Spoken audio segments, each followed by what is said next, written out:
ini standarnya kita kayak gini guys ya. Enggak, memang ini layarnya.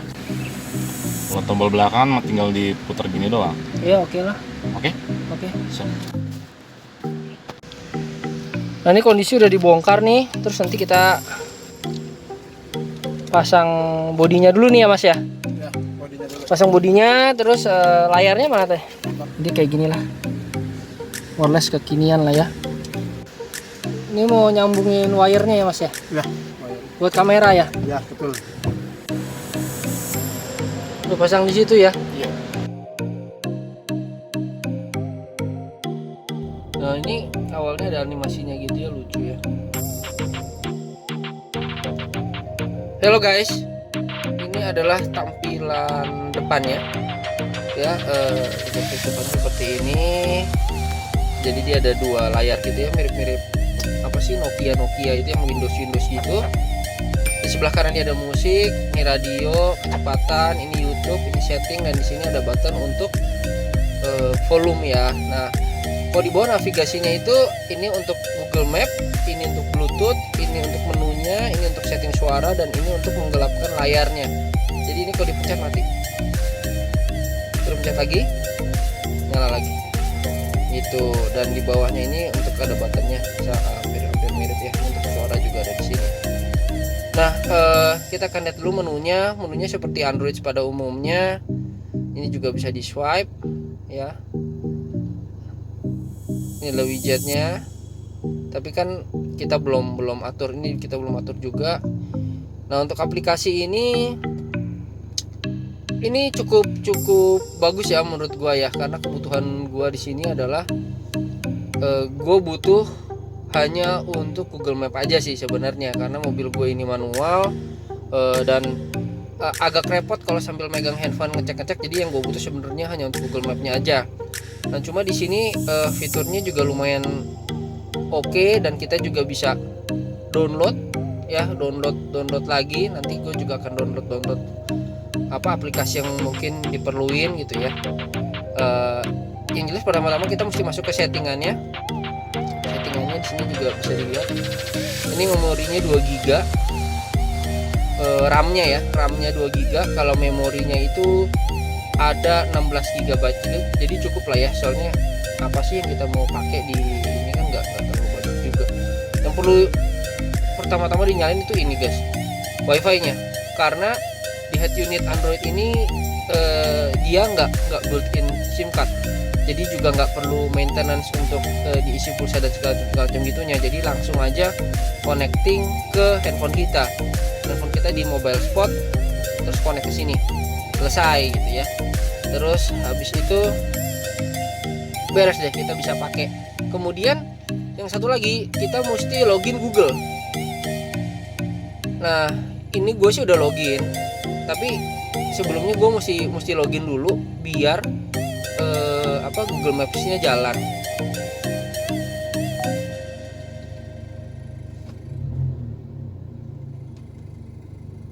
Nah ini untuk apa, Google Map-nya seperti biasa sih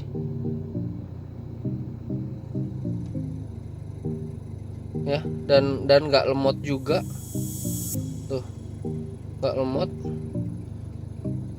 Jadi oke lah, oke banget.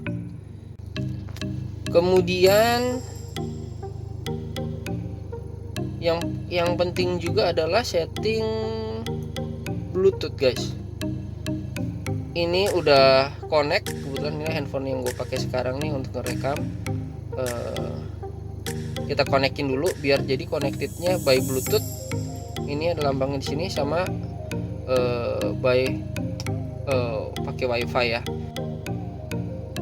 Lalu Android ini juga bisa mirroring ke handphone kita dengan ini aplikasi Easy Connection. Jadi ya, kita download dulu Easy Connection di handphone kita, kemudian kita pairing gitu intinya, baru nanti bisa mirroring guys. Jadi nanti apa yang kita buka di sini, apakah itu video, musik, segala macam itu semua langsung terdisplay di layar gitu. YouTube,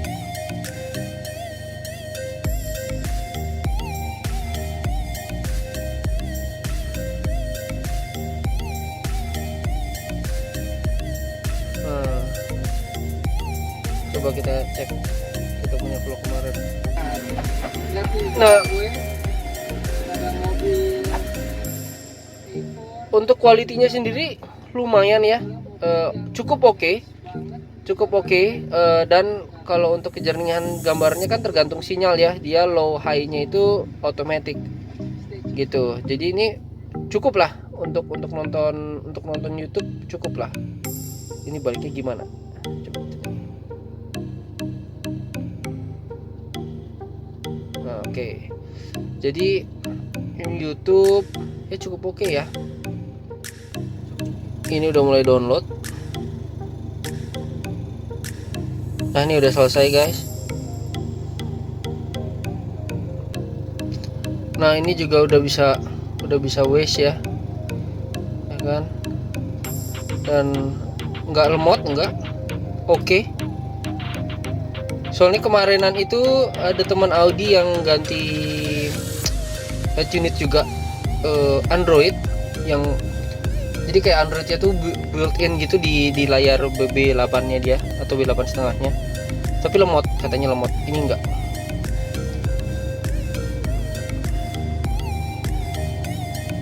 Misalkan kita pilih ke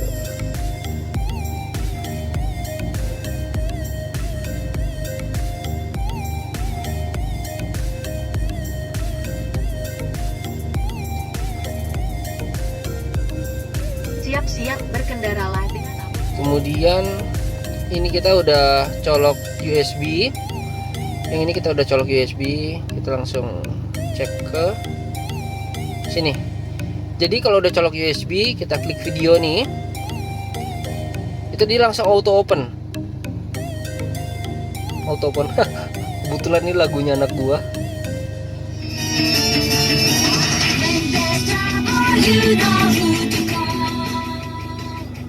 Oke, kalau mau nextnya lagi langsung. Nah, ini gua ada 2 video di sini, Baby Shark sama ini.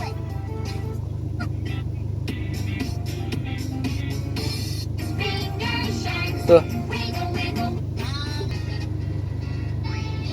Jadi maksudnya nggak lemot gitu loh, nggak lemot. Ini oke banget. Lalu kita back lagi. Itu kalau video. Nah, kalau musik, coba. Nah, langsung nih.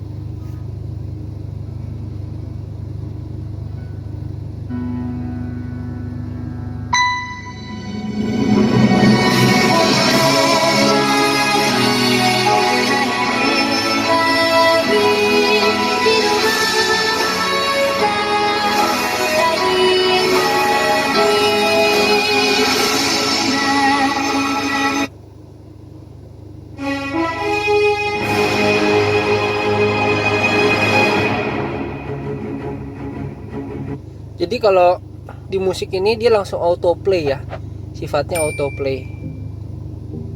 Atau kita bisa lihat dari sininya, dari rootnya nih, tuh USB 1 ya kan. Terus kita juga nanti mungkin bisa kita kasih, yang kita kasih love itu dia akan otomatis ke save ke sini. Oh, ini historinya. Jadi secara user experience-nya menurut gue juga gampang, nggak ribet. Overall gue sangat puas sih dengan ini sih. Dengan harga yang segitu, tapi cukuplah memenuhi kebutuhan gue ya. Selain jeleknya itu adalah ya suaranya agak flat kan, itu jeleknya menurut gue. Tapi sisanya yang lain ya cukup oke lah dengan harga segini. Mungkin ya gak kalah lah sama yang mahal-mahal itu, gak kalah lah. Cuman ya faktor suaranya sih yang mungkin jadi poin krusial untuk kalian yang benar-benar pecinta audio ya, yang memanjakan kuping banget kalau pas di mobil. Nah, kalau gua karena kebutuhannya hanya untuk navigasi, jadi ini cukup. Dan satu lagi, ini base-nya single din tapi dia stylenya floating. Nggak banyak sih yang ada sekarang yang menawarkan produk kayak gini, kecuali yang satunya lagi tuh merek itu udah widih, harganya bisa hampir 10 kali lipatnya kali, mungkin 7-10 kali lipatnya kali yang beredar di pasaran. Nah, inilah tampak sampingnya kayak gini. Sebenarnya dia nggak terlalu dibilang tipis, juga nggak terlalu tipis ya. ya lumayan lah, inilah mungkin satu sentian ya, cuma nggak yang tipis banget, cuma tetap bagus looksnya. Dari depan juga nggak kelihatan, jadi dia floating dan ini bisa naik turunin. Di belakang ada settingannya, cuma nggak terlalu banyak, mungkin bisa segini kali ya, dan bisa agak diarahin juga bisa, tapi nggak gitu banyak juga mau untuk mobilisasi pergerakan settingan head unitnya. Tapi ini cukup oke sih, ini cukup oke dengan harga kisaran ya, bisa cek sendiri di Tokopedia ya. Gue dapet ini cukup murah juga dan oke banget fungsinya, dan gue cukup happy sih gitu. Gue cukup happy sih karena gue pikir head unit murah itu jelek, tapi ini enggak segitunya lah, masih sesuai dengan kebutuhan. Oke.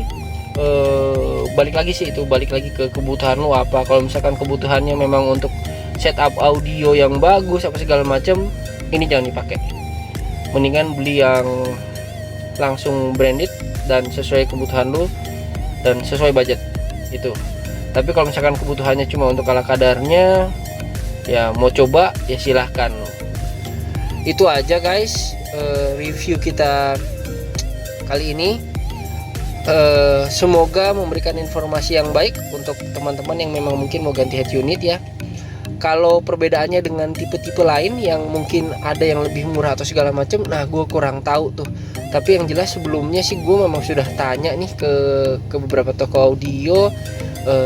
Gue tanya plus minusnya apa sih gitu. Itu sih yang perlu kita cari tahu dulu. Jadi jangan asal beli.